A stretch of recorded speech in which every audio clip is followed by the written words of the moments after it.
कि हे मनुष्यों, जगत प्रसव करता ईश्वर का तत्व ज्ञान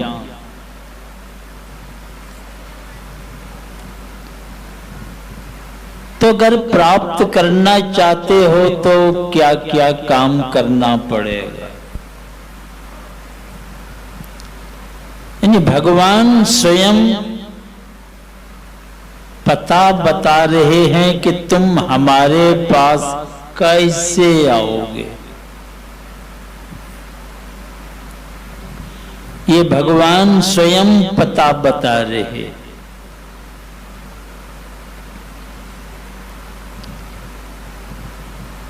ये परम तत्व हमारे संत कबीर साहब कहते हैं,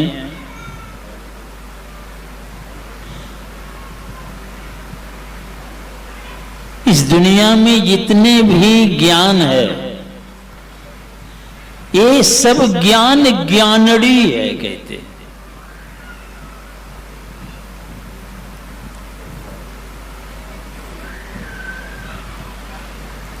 तत्व ज्ञान सो ज्ञान,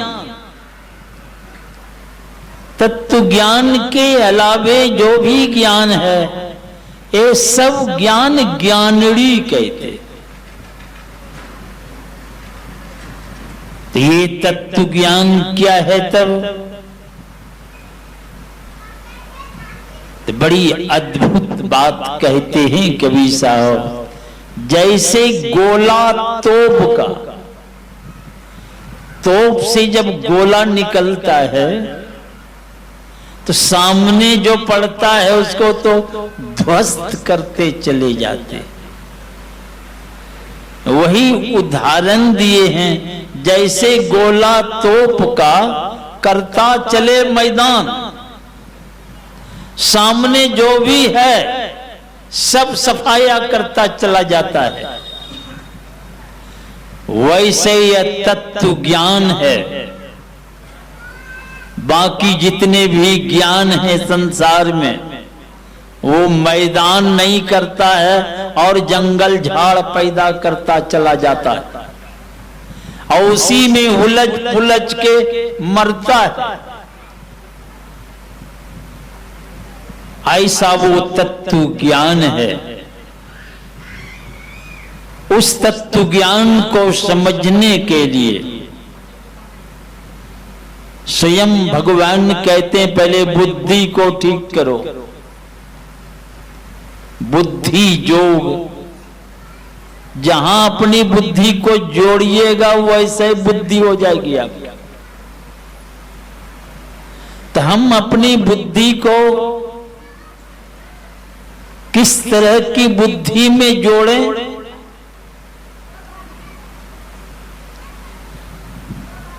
किनकी बुद्धि सही सलामत है?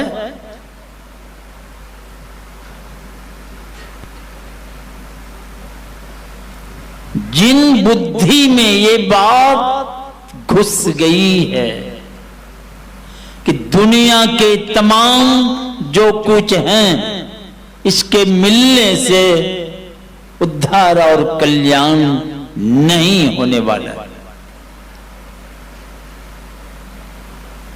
यह बात जिन बुद्धि में घुस गई है, वाज्य श्रवा के पुत्र नचिकेता छोटा बालक था। पिताजी संकल्प किए थे कि यज्ञ का जब संपन्न होगा तो सब प्यारा सब दान करेंगे। जब यज्ञ संपन्न हो गया तो क्या करने लगे? लेंगड़ी लुल्ही गौ सब दान करने लग गए। जो दूध देने होने वाली अब नहीं है। ये विचित्र देखिए। मुझे लगता है इस तरह की बुद्धि प्रायः लोगों में है।